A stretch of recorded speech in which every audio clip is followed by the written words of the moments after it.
Come and listen to my story about a man named Jed. A poor mountaineer barely kept his family fed. And then one day he was shooting at some food, and up through the ground come a bubbling crude oil, that is, black gold, Texas tea.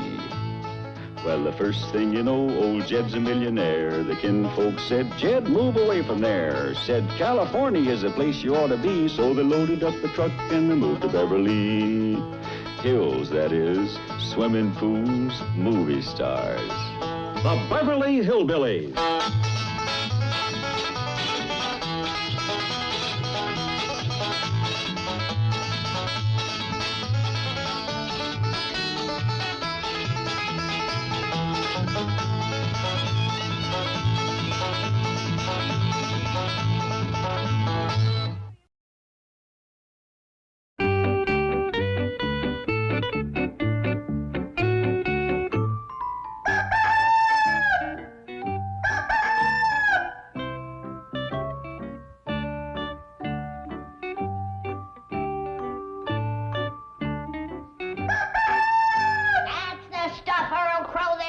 Youngsters out of bed. It's pert near daylight. Hey, what's all the racket? It's time to go to work, lazy bones. But Granny, it's 5 o'clock in the morning. Better late than never. I'm a big city boy now. Nothing can get me out of this hour. You want breakfast?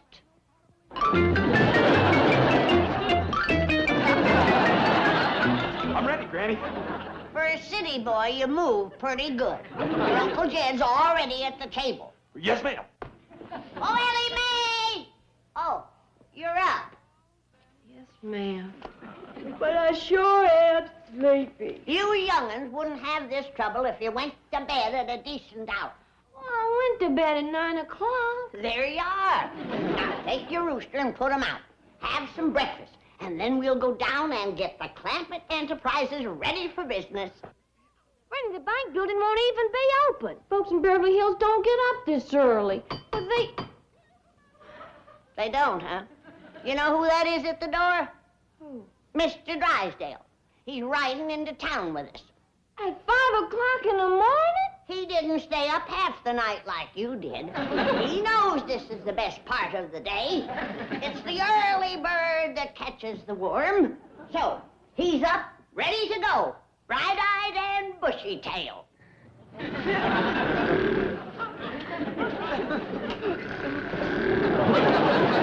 Mr. Drysdale.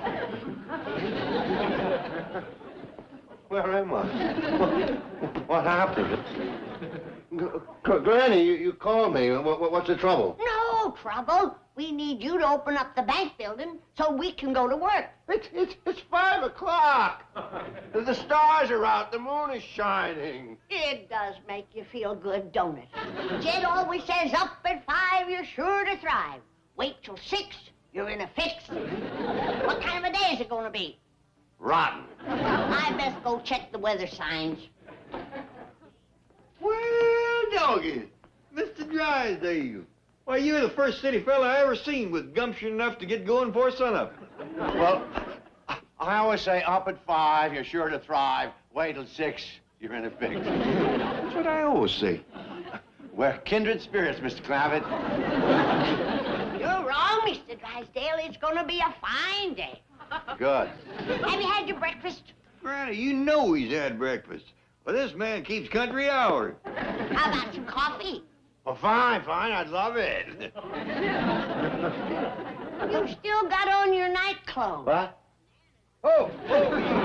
You see, I didn't want to turn on the lights and wake my wife. I reckon you beat her up regular. No, but it's a great idea. Oh, you mean get up ahead of her. Well, let's go have that coffee. You go right ahead. We'll be right with you. Oh, thank you.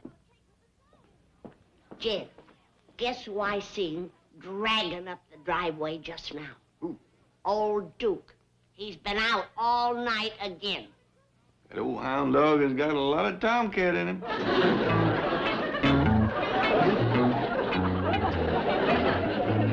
Shame on you, Duke. Carrying on like this at your age. It's going to catch up with you. Looks like it already had.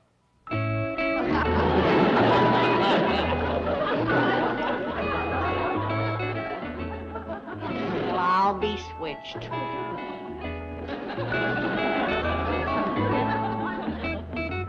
My doggy Duke, you can't deny that, young'un. Ain't they look-alike? They sure are.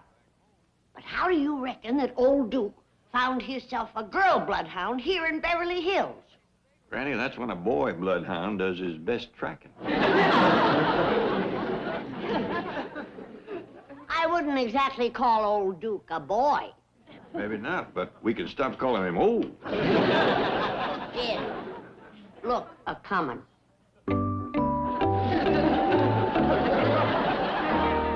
Duke fetched home his wife and the rest of the young'uns. Well, I'm mighty glad to see it ain't a broken home.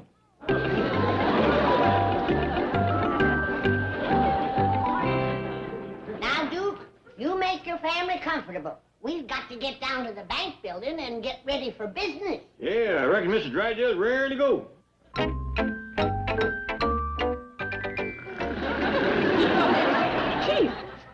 Chief, What? it's only 8:30. What are you doing here at this hour? This hour?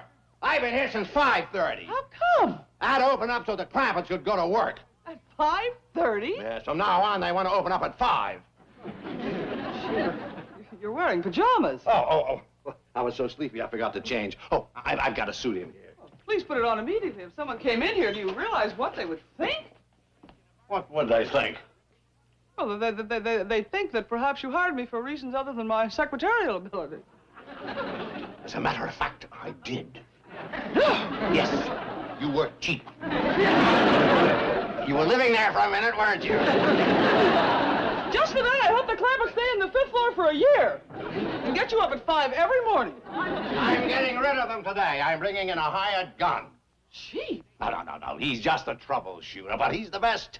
Cunning, cruel, ruthless, unprincipled, conniving. Oh, a beautiful man.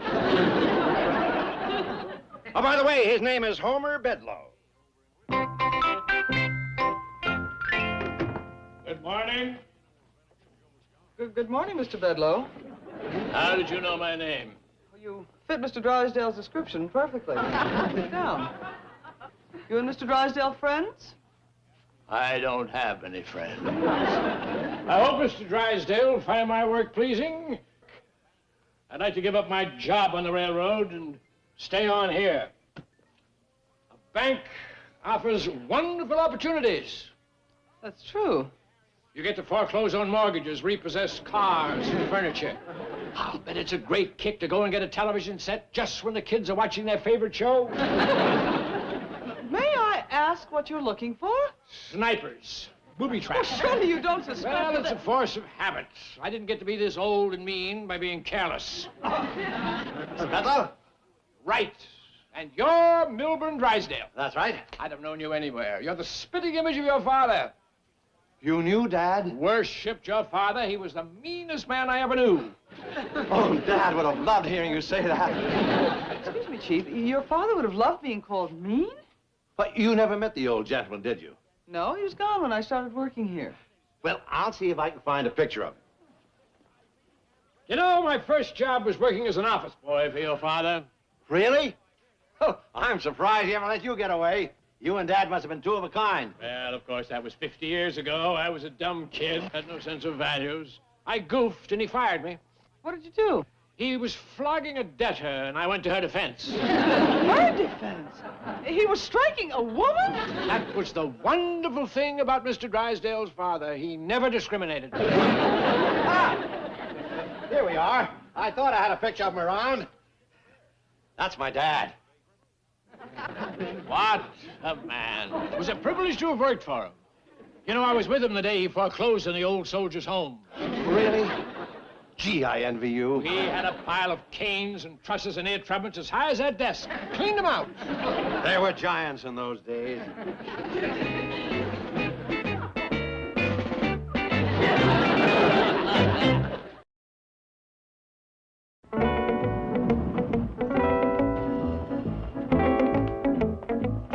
Now remember, if the Clampetts happen to see us together, I caught you snooping around the 5th floor here. Right. Now, this is Granny. Oh, she's a dentist, huh? Dentist, doctor, surgeon, barber. obstetrician, you name it, she does it. Doesn't look like an educated woman. Never went to school in her life. But she did all these things back in the hills, so she figures she can do them here. Now, this is Mr. Clampett, my largest depositor. Looks like a nice fellow. Yes, he is. Strange, too. Growing up, he had everything going for him. Poverty, ignorance, hunger. He could have been rotten to the core. Turned out nice, huh?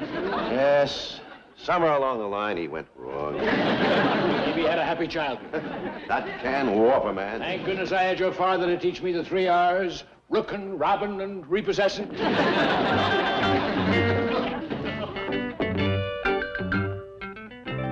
Clampett. You heard me, Bedloe. I said Jed Clampett is my friend, and you leave him alone. And stop bothering Granny and all the Clampetts. Now get out of this building before I flatten you. Strike a man with glasses, you can go to jail. I'd go to prison for Jed Clampett. I'd hang for Jed Clampett. I'd face a firing squad for Jed Clampett. For Jed Clampett is a prince among men. He is my friend. Mr. Drysdale. Stay out of this, fella. Oh, Mr. Clampett. Gee, I hope you didn't hear what I said. Oh, yeah, I did. Oh, I'm so ashamed I lost my temper. But I mean it, Bedloe. You get out of this building and stop bothering the Clampetts. He ain't bothering us. I headed him off. Now get out of here and don't come back. You haven't seen the last of me, Drysdale. I've got City Hall on my side. And the Clampetts have me on their side. I want these people out of this building. Over my dead body. Where's that fella want us out of the building?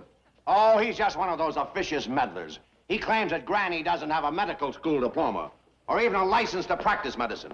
As a matter of fact, I don't believe she does. You know, he even had the nerve to ask me if you belong to the Teeth Whittlers Union or the Harness Menders Guild. Oh, I never knew there was such thing. Well, just ignore him. He's nothing but a nitpicker, a busybody.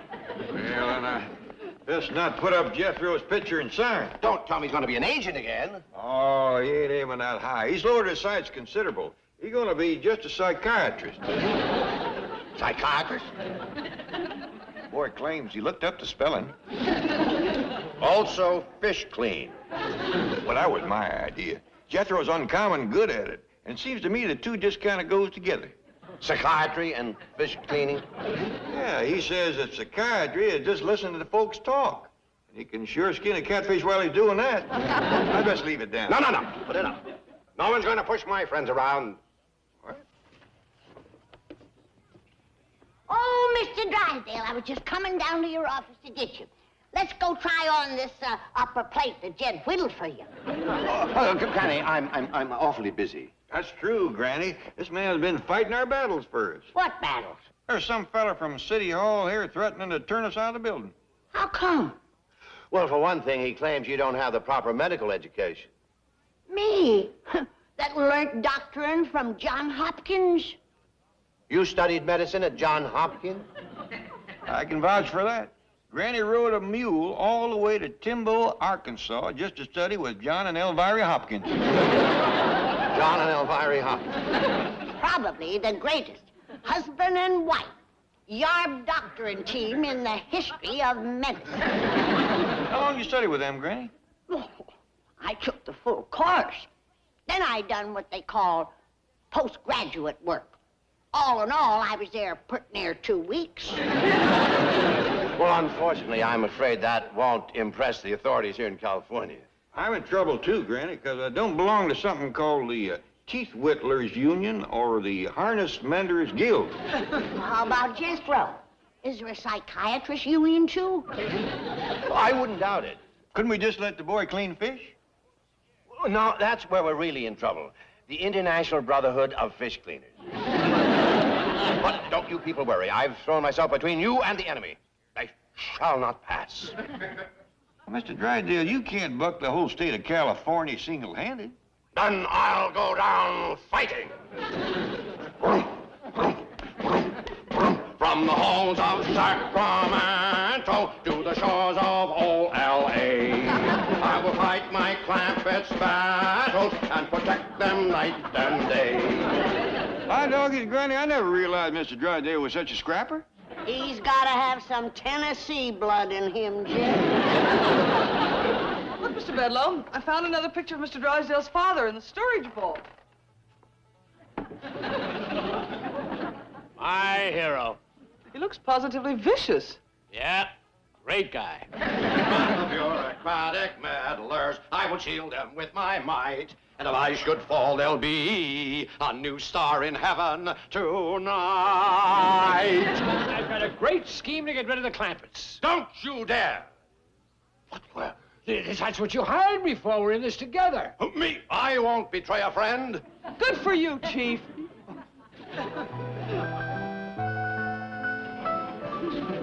Oh, Dad, forgive me.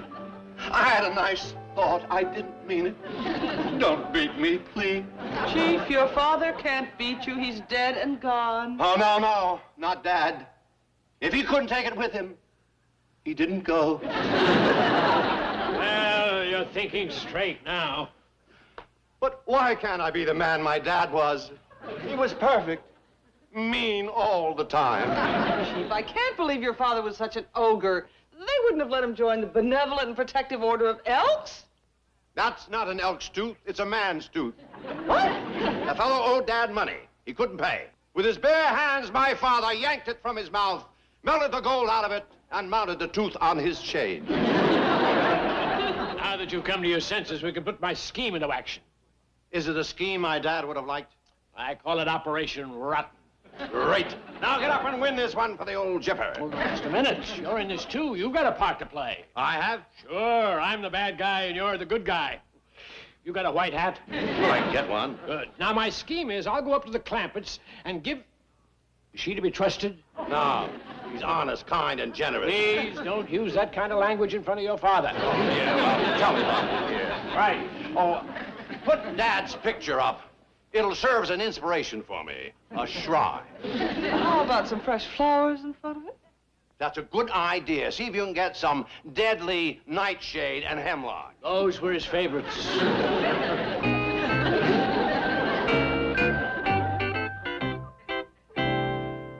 You're a dirty, rotten old man.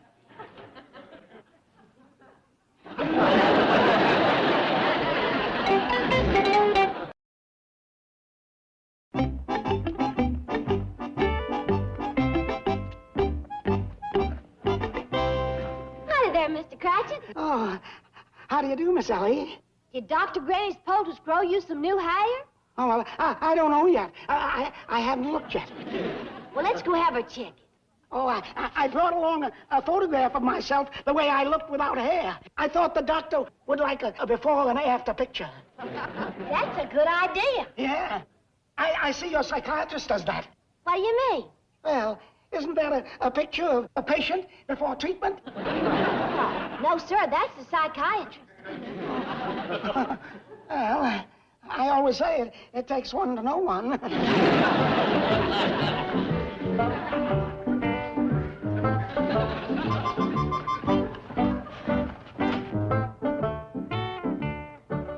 Mr. Cratchit, how's Granny's hair poultice working? That's what I'm here to find out. Well, come on over, sit down, and we'll have the unveiling. Yes.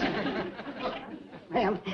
How long has the poultice been on? Oh, a week, and I'm sure glad to get it off because everybody's been laughing at me. Well, they ain't gonna laugh no more.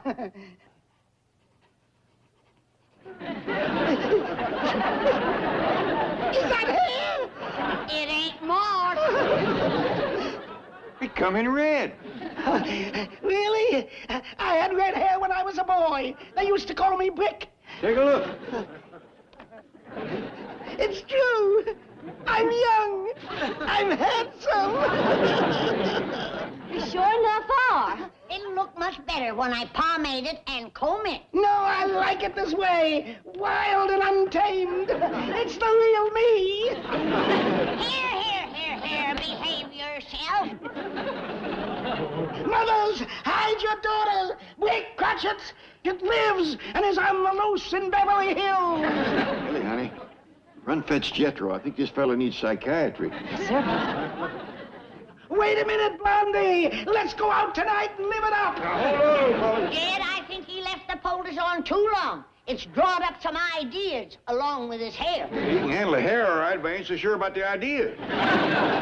Ellie says this little fella needs a head shrinker. Oh, Oh, don't shriek his head. His new hair won't fit him. Come on, I'll cure you. I don't want to be cured. Come over here, Blondie. Now behave yourself. Oh, watch it, fellas. I'm a redhead and I've got a terrible temper.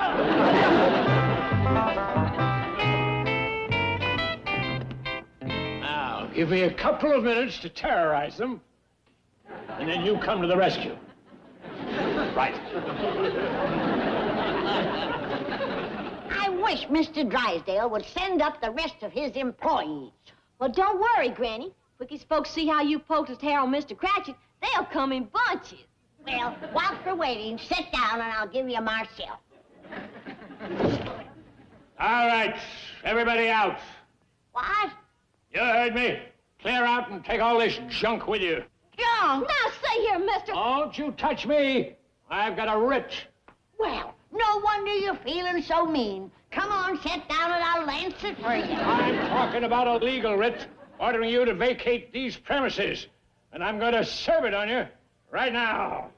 Hold it right there, Bedloe. Drysdale. You craven coward, threatening a couple of helpless women. Come out and fight like a man. Don't cross me, Drysdale. I've got a legal writ right here. Mess with me, and I'll serve it on you. Come ahead. I've got a writ stopping your writ. We'll see who serves who. Are you calling me out, Drysdale? I'm calling you out, Bedloe. You fool! You haven't got a chance. You're a banker, and I'm a professional writ server. Truth, honor, and justice will speed my hand, and my strength will be that of 10. For my heart is pure.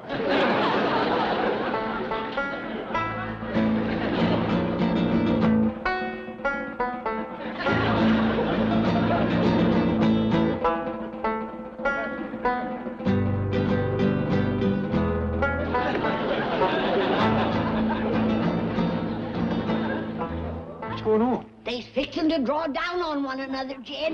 Yeah, they both got legal writs.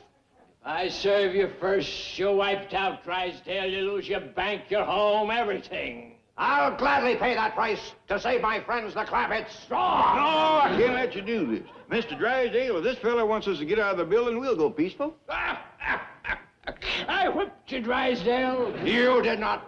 Stand aside, Mr. Clampett. Let me at him. Let him go, Jed. Let him fight it out. We don't want to leave this place.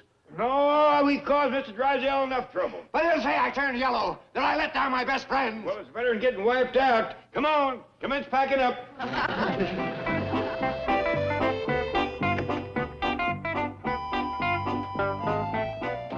Congratulations, Bedloe. You were terrific. You were pretty good yourself. You mean the Clampetts are gone? Operation Rotten was a complete success. Now, we'll talk about my fee. Ah, yes. Well, how much do I owe you? Give me a job in the bank and you don't owe me a penny. You mean it? Turn me loose in your loan department and I'll show you rottenness you never dreamed of. It's a deal. When do I start? I'll get in touch with you. Have a nice trip back. Goodbye. Goodbye. Chief, surely you're not going to hire that evil man on a permanent basis. Of course not. But I got rid of the Clampetts, and it didn't cost me a cent. You mean you deliberately swindled Mr. Bedloe? That's the way Dad would have handled it. Mr. Drysdale's office. Oh, yes, Mr. Clampett. I see. Yes. Yes, well, I'll certainly tell the chief. I'm sure he'll appreciate it. Yes, well, thank you. Goodbye. Appreciate what? The Clampetts have decided you're the best friend they've ever had. That's me. They're proud of the way you fought for them, and they're not going to let you down. Great. They're staying on the 5th floor and going to fight with you.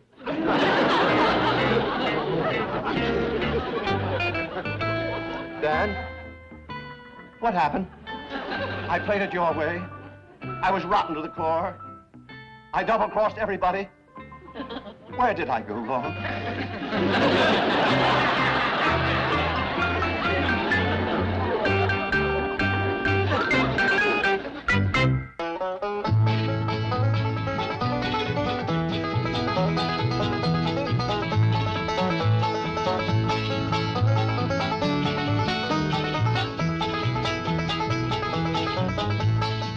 Now it's time to say goodbye to Jed and all his kin. They would like to thank you folks for kindly dropping in. You're all invited back next week to this locality to have a heaping helping of their hospitality. Hillbilly, that is. Set a spell. Take your shoes off. Y'all come back now, here?